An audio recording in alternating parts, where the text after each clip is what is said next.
नमस्कार दोस्तों, क्या आपने कभी सोचा है कि भारत की पवित्र भूमि पर बसे शिव मंदिर कितने रहस्यों से भरे हैं? क्या आप जानते हैं कि भारत में ऐसे शिव मंदिर भी हैं जहां आज भी भगवान शिव साक्षात विराजमान माने जाते हैं, जहां पत्थर जीवित प्रतीत होते हैं और रहस्य विज्ञान को चुनौती देते हैं? ये सिर्फ मंदिर नहीं, बल्कि समय, मृत्यु और ऊर्जा के ऐसे द्वार हैं जहां हर कदम पर रोमांच छिपा है।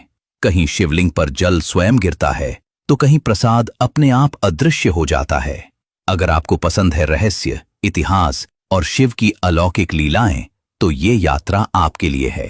आप देख रहे हैं एंत्रा पेंत्रा, जहां शिव के रहस्य जागते हैं और इतिहास बोल उठता है। नंबर 1, माणकेश्वर मंदिर महाराष्ट्र के नासिक जिले में स्थित झोड़गे गांव आज भले ही एक शांत ग्रामीण क्षेत्र प्रतीत होता हो, परंतु इतिहास के पन्नों में यह स्थान कभी एक समृद्ध और सुदृढ़ प्राचीन बस्ती के रूप में जाना जाता था। इसी गांव की धरती पर स्थित माणकेश्वर मंदिर न केवल एक धार्मिक स्थल है, बल्कि वह बीते युगों की सांस्कृतिक, राजनीतिक और आध्यात्मिक चेतना का जीवित प्रमाण भी है।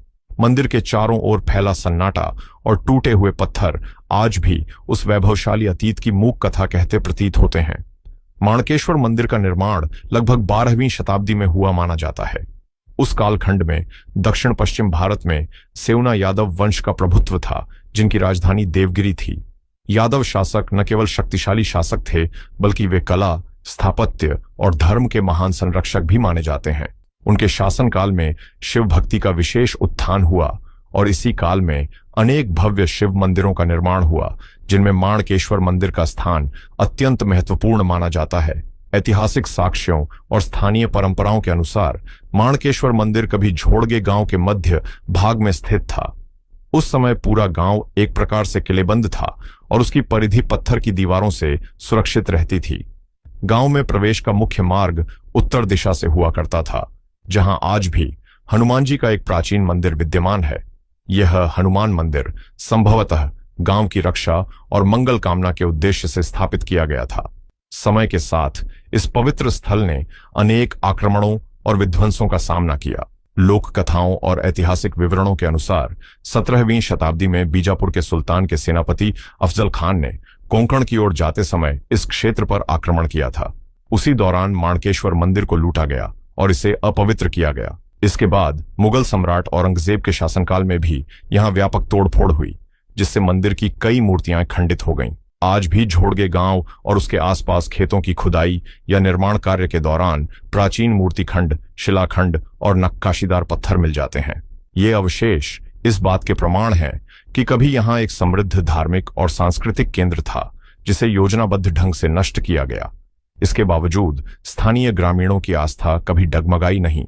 समय समय पर उन्होंने मंदिर की मरम्मत की और शिव भक्ति की परंपरा को जीवित रखा। माणकेश्वर मंदिर की वास्तुकला इसे अन्य मंदिरों से अलग पहचान देती है। मंदिर एक ऊंचे चबूतरे पर निर्मित है, जिससे इसकी भव्यता और गरिमा और भी बढ़ जाती है। मंदिर के सामने विशाल पत्थर से निर्मित नंदी की प्रतिमा स्थापित है। नंदी को भगवान शिव का वाहन और परम भक्त माना जाता है और इस प्रतिमा का आकार व मुद्रा दर्शाती है कि कभी यह स्थान अत्यंत श्रद्धा और नियमबद्ध पूजा का केंद्र रहा होगा। मंदिर का मुख्य सभा मंडप 3 दिशाओं से खुलने वाले द्वारों से युक्त है। प्रत्येक द्वार की चौखट पर अत्यंत सूक्ष्म और कलात्मक नक्काशी की गई है। सभा मंडप में 12 भारी पत्थर के स्तंभ हैं, जो कभी इसकी विशाल छत को थामे हुए थे। यद्यपि आज मंडप और अर्ध मंडप की मूल छतें नष्ट हो चुकी हैं, फिर भी स्तंभों के आधार और उनके अलंकरण मंदिर की भव्यता का अनुमान लगाने के लिए पर्याप्त है। सभा मंडप के फर्श पर गोलाकार डिजाइन देखने को मिलता है, जो उस काल की उन्नत स्थापत्य तकनीक को दर्शाता है। कुछ शेष बचे पत्थरों पर नृत्य करती अप्सराओं, वाद्य यंत्र बजाते संगीतकारों और देवी देवताओं की आकृतियों के अवशेष दिखाई देते हैं। ये आकृतियां यह संकेत देती हैं कि मंदिर केवल पूजा का स्थान नहीं, बल्कि कला और संगीत का भी केंद्र रहा होगा। इस मंदिर की एक विशेषता यह है कि शिवलिंग के दर्शन के लिए श्रद्धालुओं को भूमि स्तर से कुछ नीचे उतरना पड़ता है। नीचे उतरते ही जो शिवलिंग दृष्टिगोचर होता है, वह जमीन से स्वयं उत्पन्न हुआ प्रतीत होता है। यह शिवलिंग भूमि से कुछ फुट ऊपर उठा हुआ है और इसे स्वयं भू शिवलिंग माना जाता है। स्थानीय लोग मानते हैं कि यह शिवलिंग अत्यंत जागृत है और सच्चे मन से की गई प्रार्थना शीघ्र फल देती है। माणकेश्वर मंदिर का शिखर भूमिज शैली में निर्मित था। भूमिज शैली मध्य भारत और दक्कन क्षेत्र की एक विशिष्ट मंदिर स्थापत्य शैली मानी जाती है। इस शैली में मुख्य शिखर के चारों ओर उसी के लघु आकार के अनेक शिखर बनाए जाते थे जो एक पर्वत सदृश संरचना का आभास देते थे। माणकेश्वर मंदिर के शिखर पर कुल 16 कीर्तिमुख बने होने का उल्लेख मिलता है जो इसकी अनूठी पहचान थे। यद्यपि आज मंदिर का मूल शिखर खंडित अवस्था में है, फिर भी इसके अवशेष देखकर उस काल की कलात्मक ऊंचाइयों का अनुमान लगाया जा सकता है। कीर्तिमुखों की उग्र आकृतियां बुरी शक्तियों से रक्षा का प्रतीक मानी जाती थीं और यह दर्शाती हैं कि मंदिर को आध्यात्मिक ऊर्जा का केंद्र माना जाता था। मुख्य मंदिर के सामने कुछ दूरी पर एक छोटा उप मंदिर भी स्थित है जिसे स्थानीय लोग सरस्वती मंदिर कहते हैं। यह उप मंदिर आज भग्नावशेष में परिवर्तित हो चुका है। माना जाता है कि यहां कभी देवी सरस्वती की प्रतिमा स्थापित थी जो विद्या, वाणी और संगीत की अधिष्ठात्री देवी मानी जाती है।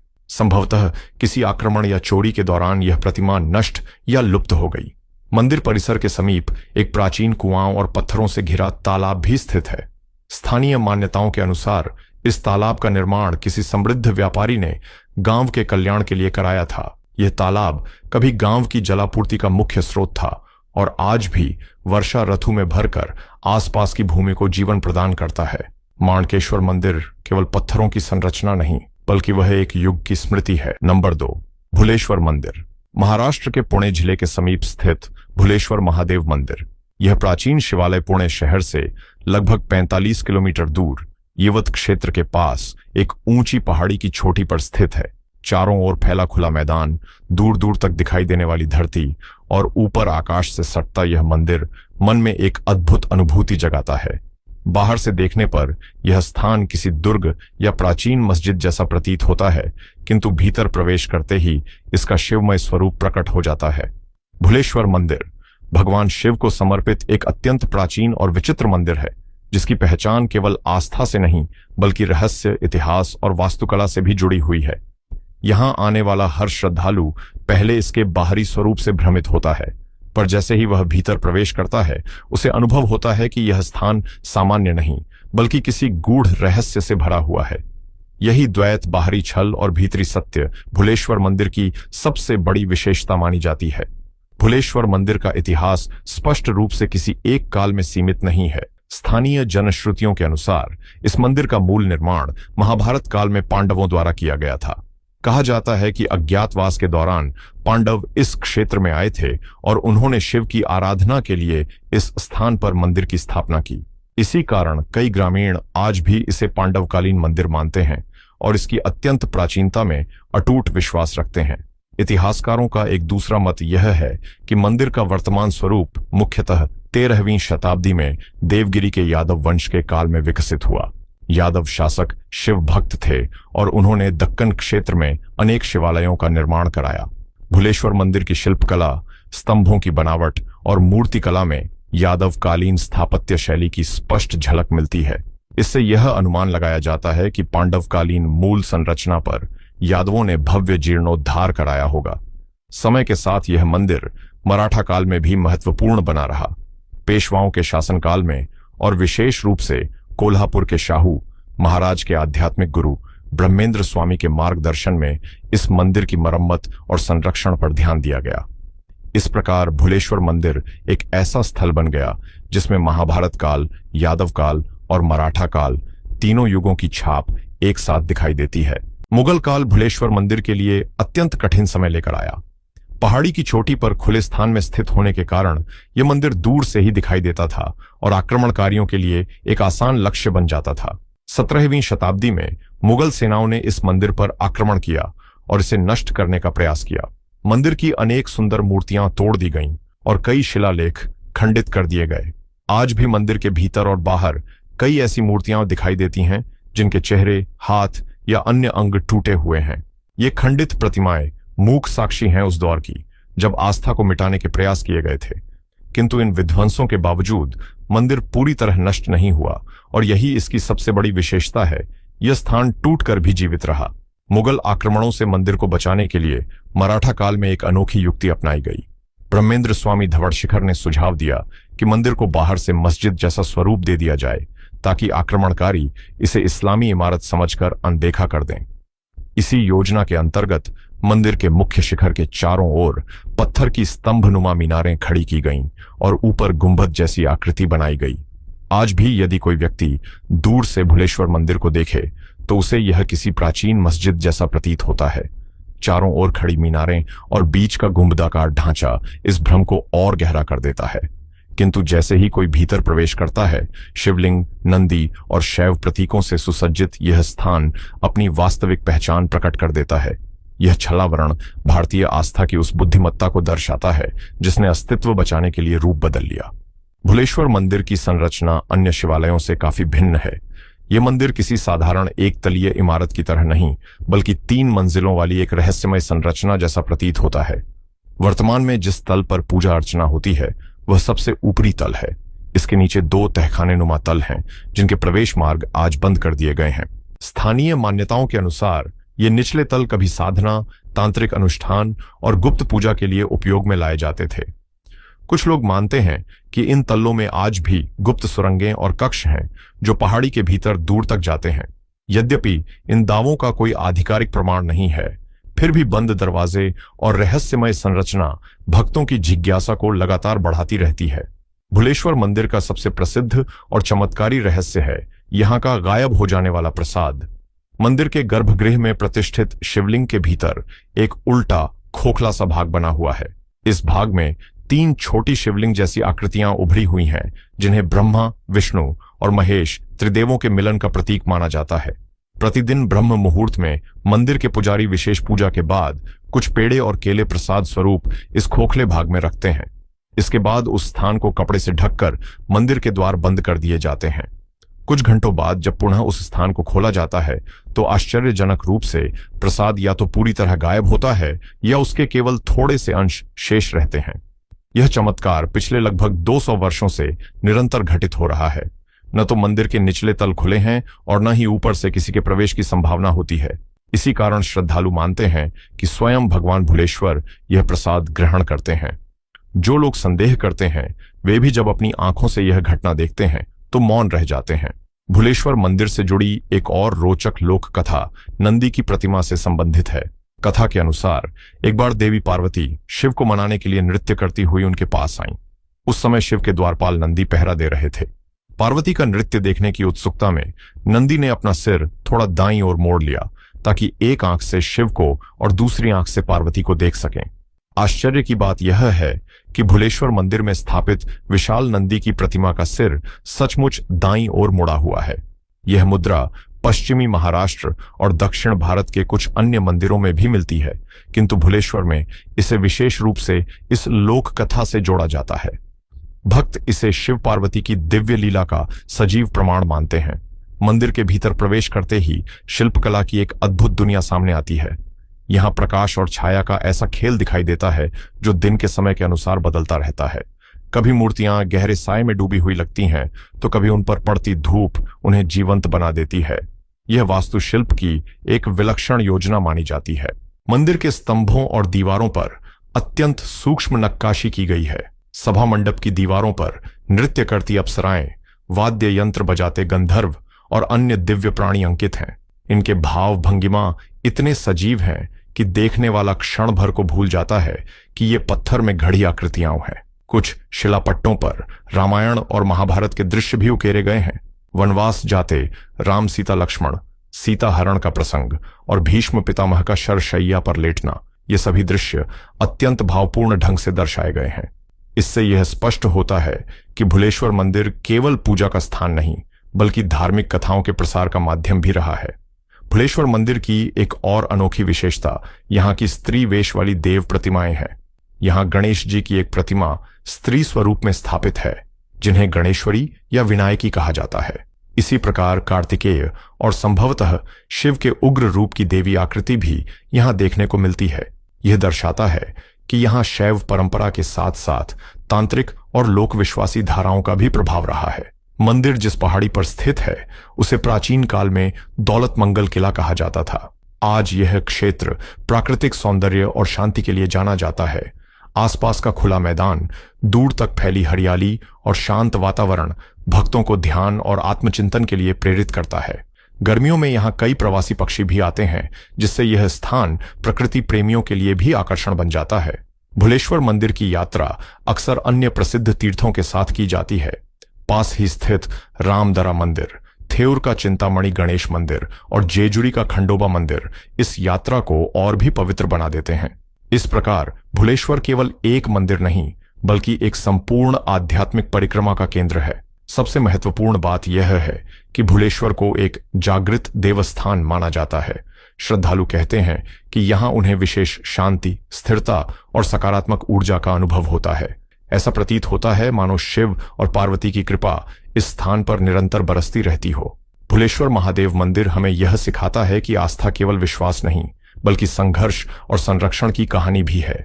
आक्रमणों, छलावरण और रहस्यों के बीच यह मंदिर आज भी खड़ा है, शांत, दृढ़ और दिव्य।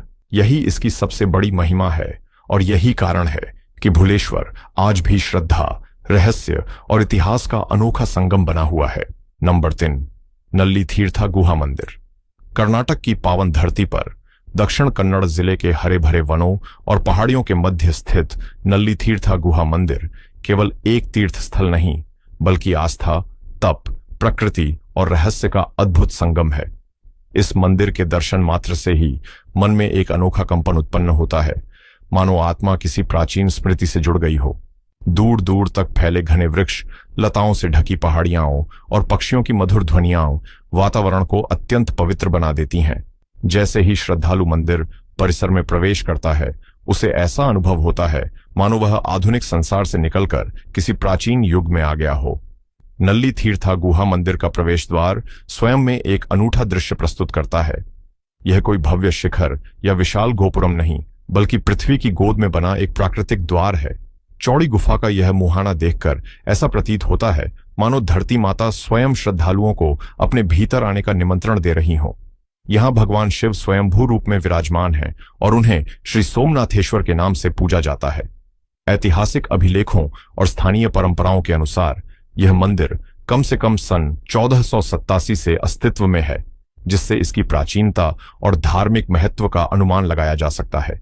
500 वर्षों से अधिक समय से यहाँ अखंड शिव आराधना होती आ रही है। इस मंदिर की सबसे विशेष बात यह है कि यहाँ प्रवेश के लिए जाति, धर्म या वर्ग का कोई भेद नहीं रखा गया। सदियों से यह स्थान धार्मिक सौहार्द और मानव एकता का प्रतीक रहा है। स्थानीय जनमान्यता है कि भगवान शिव स्वयं इस गुफा में निवास करते हैं और वे सभी प्राणियों को समान दृष्टि से देखते हैं। इसी कारण हर श्रद्धालु, चाहे वह किसी भी पृष्ठभूमि से हो, श्रद्धा और विनम्रता के साथ गुफा में प्रवेश कर सकता है। गर्भगृह तक पहुंचने की यात्रा साधारण नहीं है, बल्कि यह एक कठिन साधना के समान मानी जाती है। मुख्य मंदिर के बाईं ओर से लगभग 200 मीटर लंबी प्राकृतिक गुफा भीतर की ओर जाती है। प्रारंभ में गुफा का मार्ग पर्याप्त चौड़ा होता है, जहां श्रद्धालु सीधे चल सकते हैं, किंतु कुछ ही दूरी पर छत की चट्टानें नीचे झुकने लगती हैं और मार्ग संकरा हो जाता है। आगे बढ़ते बढ़ते स्थिति ऐसी हो जाती है कि श्रद्धालुओं को झुककर चलना पड़ता है, फिर घुटनों के बल और अंततः पेट के बल रेंगते हुए आगे बढ़ना पड़ता है। यह कठिन मार्ग श्रद्धालु के भीतर के अहंकार को तोड़ने का प्रतीक माना जाता है। लगभग 300 से 400 मीटर भीतर जाकर गुफा अचानक फिर से चौड़ी हो जाती है। यहीं श्रद्धालुओं के सामने वह दृश्य प्रकट होता है जिसके लिए वे इतनी कठिन यात्रा करते हैं। एक शांत, स्वच्छ और शीतल जल से भरा प्राकृतिक ताल दिखाई देता है और उसके सामने स्वयंभू शिवलिंग स्थापित है। इस जलकुंड की विशेषता यह है कि इसकी छत से निरंतर जल बूंदें टपकती रहती हैं। स्थानीय भाषा तुल्लु में नल्ली का अर्थ आंवला और थीरथा का अर्थ पवित्र जल होता है। कहा जाता है कि इन जल बूंदों का आकार आंवले जैसा होता है, इसी कारण इस स्थान का नाम नल्ली तीर्था पड़ा। श्रद्धालु इस पवित्र जल को तीर्थ मानकर अपने मस्तक पर धारण करते हैं। जलकुंड के किनारे की गीली मुलायम मिट्टी को भी प्रसाद स्वरूप माथे से लगाया जाता है। लोक विश्वास है कि इस मिट्टी में रोगनाशक गुण हैं और यह त्वचा संबंधी रोगों में विशेष लाभ देती है। कई भक्त इस मिट्टी को अपने घर भी ले जाते हैं और श्रद्धा के साथ इसका उपयोग करते हैं। गुफा में प्रवेश से पहले एक अनिवार्य परंपरा का पालन किया जाता है। मंदिर प्रांगण के उत्तर दिशा में स्थित एक छोटा सा तालाब है जिसे नागप्पा केरे कहा जाता है। श्रद्धालु इस तालाब में स्नान करके स्वयं को शुद्ध करते हैं, तभी उन्हें गुफा में प्रवेश की अनुमति मिलती है। हरे भरे वृक्षों और लताओं से घिरा यह तालाब अत्यंत मनोहारी दृश्य प्रस्तुत करता है और इसकी सीढ़ियों पर स्नान करते श्रद्धालुओं को देखकर ऐसा लगता है मानो कोई प्राचीन यज्ञ या व्रत चल रहा हो।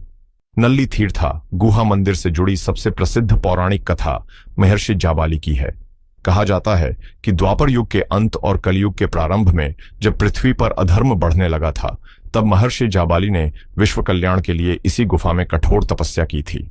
वर्षों तक उन्होंने मौन, उपवास और ध्यान के द्वारा भगवान शिव और देवी दुर्गा की आराधना की। उनकी तपस्या से प्रसन्न होकर देवी दुर्गा प्रकट हुईं। महर्षि जाबाली ने देवी से अरुणासुर नामक राक्षस के संहार की प्रार्थना की, जिसने समस्त क्षेत्र में आतंक फैला रखा था। देवी ने उनकी प्रार्थना स्वीकार की और पास के काटील क्षेत्र में अरुणासुर का वध किया। आज भी काटील का दुर्गा परमेश्वरी मंदिर इस कथा की सजीव स्मृति माना जाता है। इसी कारण नल्ली तीर्था के शिवलिंग को जाबालेश्वर भी कहा जाता है, अर्थात जाबाली राशि द्वारा स्थापित शिव।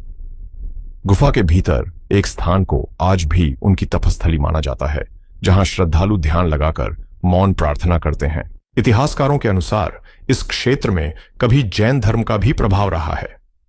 मंदिर परिसर में मिली एक प्राचीन जैन प्रतिमा इस बात का संकेत देती है कि यह स्थान जैन साधकों के लिए भी महत्वपूर्ण रहा होगा।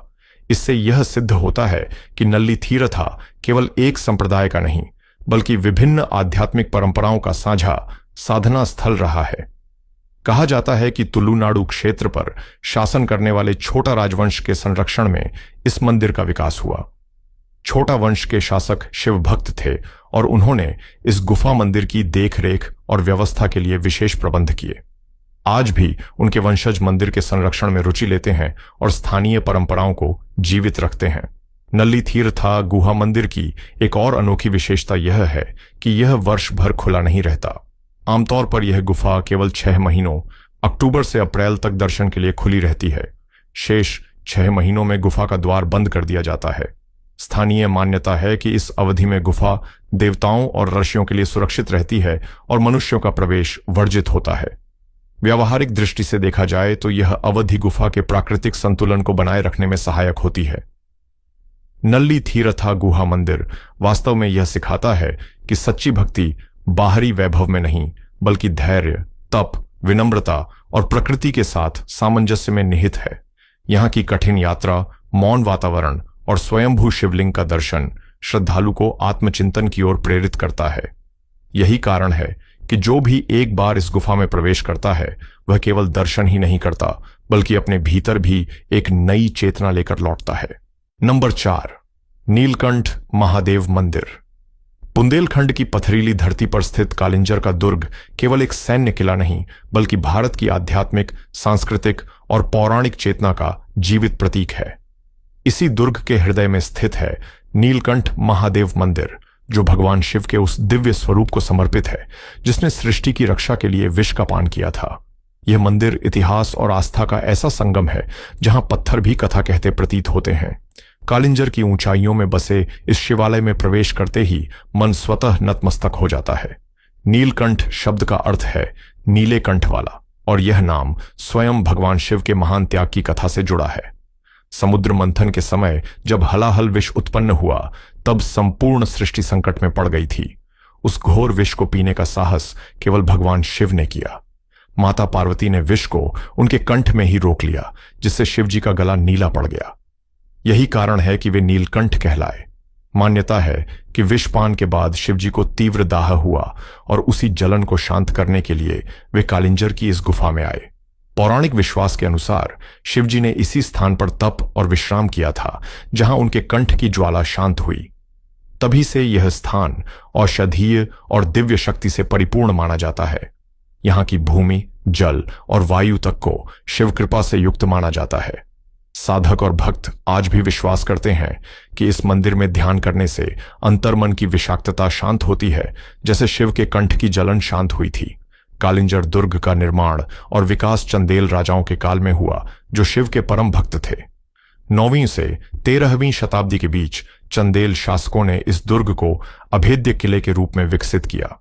10वीं शताब्दी में उन्होंने ही नीलकंठ महादेव मंदिर का भव्य निर्माण कराया।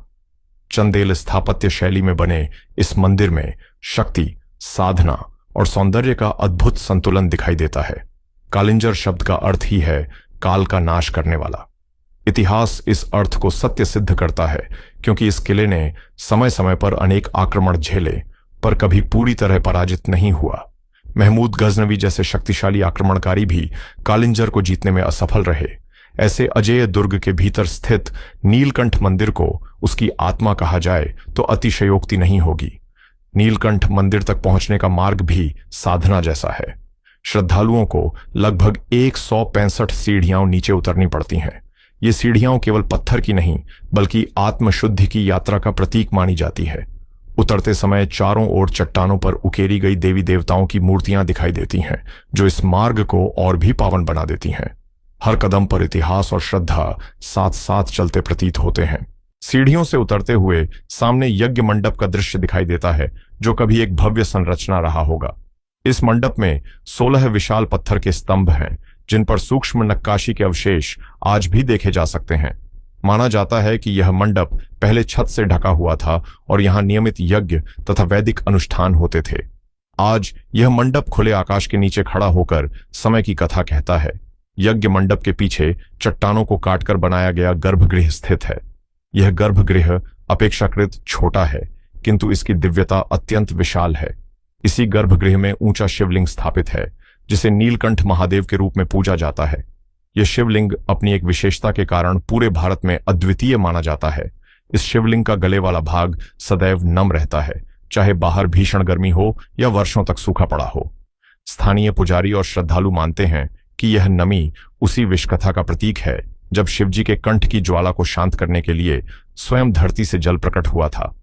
वैज्ञानिक दृष्टि से देखें तो शिवलिंग के ऊपर पहाड़ी से एक प्राकृतिक जलधारा निरंतर टपकती रहती है। मंदिर के ठीक ऊपर पहाड़ी में स्थित यह प्राकृतिक जल स्रोत आज तक कभी नहीं सूखा। यह जलधारा सीधे शिवलिंग पर गिरती है और उसे सदैव शीतल बनाए रखती है। जनमान्यता है कि यह जल गंगा के समान पवित्र है और अनादिकाल से शिव के कंठ की शांति के लिए प्रवाहित हो रहा है। यही कारण है कि नीलकंठ मंदिर को जल और शिव का अद्वितीय संगम कहा जाता है। गर्भगृह के प्रवेश द्वार पर एक विशाल पत्थर का द्वारपट्ट लगा हुआ है। यह द्वार अपने आप में एक रहस्य है। कहा जाता है कि प्राचीन काल में यह द्वार किसी गुप्त यांत्रिक व्यवस्था से संचालित होता था। आज उस तंत्र का ज्ञान लुप्त हो चुका है और कोई नहीं जानता कि यह भारी शिला द्वार कैसे खुलता और बंद होता था। यह प्राचीन भारतीय इंजीनियरिंग का अद्भुत उदाहरण माना जाता है। मंदिर परिसर में ही चट्टान पर उत्कीर्ण भगवान काल भैरव की विशाल प्रतिमा भी स्थित है। काल भैरव भगवान शिव के उग्र और रक्षक स्वरूप माने जाते हैं। यह प्रतिमा लगभग 24 फुट ऊंची और 17 फुट चौड़ी है, जिसमें काल भैरव को 18 भुजाओं वाले रौद्र रूप में दर्शाया गया है। उनके गले में नरमुंडों की माला और मुख पर विकराल भाव अंकित हैं। इस काल भैरव प्रतिमा को देखकर भक्त के मन में भय नहीं बल्कि सुरक्षा और शक्ति का भाव उत्पन्न होता है। मान्यता है कि काल भैरव इस क्षेत्र की रक्षा करते हैं और नकारात्मक शक्तियों को दूर रखते हैं। यही कारण है कि नीलकंठ मंदिर को केवल शिव का नहीं बल्कि शिव के उग्र संरक्षण का भी केंद्र माना जाता है। जब कोई श्रद्धालु इस मंदिर से बाहर निकलता है तो वह केवल दर्शन करके नहीं लौटता, बल्कि अपने भीतर एक गहरी शांति, स्थिरता और साहस लेकर जाता है। नीलकंठ महादेव मंदिर वास्तव में वह स्थान है जहां इतिहास, पौराणिक कथा और आत्मिक अनुभूति एक साथ सजीव हो उठते हैं। अगर आपको ये प्राचीन मंदिरों की रोचक और रहस्यमय कथाएं अच्छी लगी हों तो कृपया इस वीडियो को लाइक करें और अपने दोस्तों व परिवार के साथ शेयर करें। ऐसे ही और भी रोमांचक धार्मिक एवं ऐतिहासिक किस्सों को जानने के लिए हमारे चैनल को सब्सक्राइब करना न भूलें। आप सभी का धन्यवाद।